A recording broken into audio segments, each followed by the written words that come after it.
friends, it's Sister Marla Clerks from St. Elizabeth Ann Seton.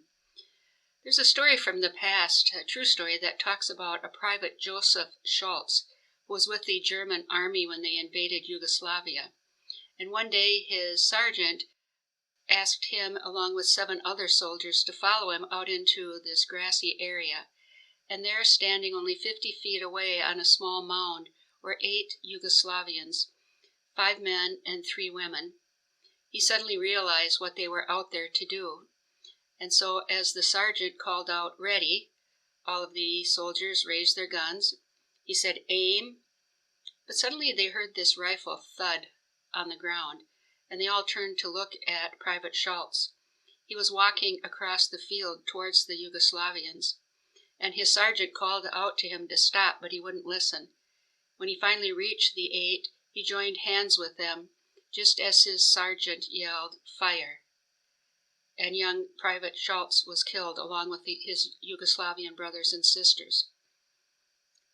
When we hear stories like this and many others like them, we might ask ourselves, what makes people take a stand when others will not? We know what mob mentality means and how easy it is for people to get caught up in the group, especially of anger or of hatred. We want to go along with the crowd. And yet there is often one person who refuses to do that. One person who wants to stand up for what they believe rather than follow the crowd, who want to do like Private Schultz did. This weekend we celebrate the feast of Christ the King, which for us is the final weekend of our liturgical year.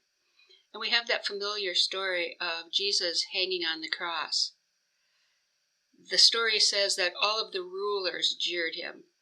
All of the soldiers were mocking him. Even one of the criminals hanging on the cross started to revile him, saying, if you really are the Son of God, why don't you save yourself and us? In the midst of all of those voices spewing anger and hatred and mocking, there was one voice who refused to follow the crowd. The other criminal who said, "Jesus, remember me when you come into your kingdom." And his reward was Christ saying back to him, "You will be with me this day in paradise." Maybe we have times within our own lives, times from the past, or maybe not the not so distant past, where we have been caught up in the fervor of the mob, when we have had to take that stand to make that decision. Are we going to follow them, or are we going to be the one who stands up for what we know is right? We have those times when we're called to choose light over darkness, when we're called to choose what's right over wrong, when we're called to stand up for what's principle over compromise. And we see so much of that angry mob mentality happening within our politics, within our communities, even within our own faith denominations.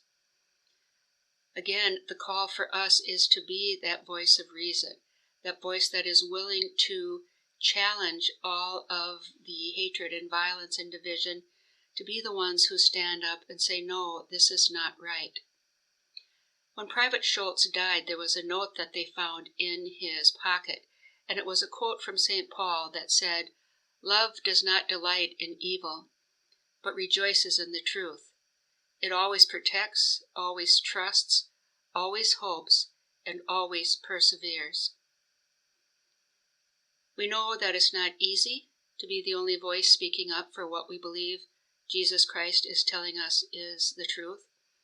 We know that we could lose friends in the process. We know that we might be mocked, we might be jeered at as well. We might be ostracized from those that we thought were our friends or even our family. And yet we know we need to be those people who turn to Jesus, who turn to him for that advice, who turn to him and say, "Have mercy on me, forgive me, strengthen me, help me to do what is right." For then he will surely say to us, "You too will be with me in paradise, for you have lived according to the command of love."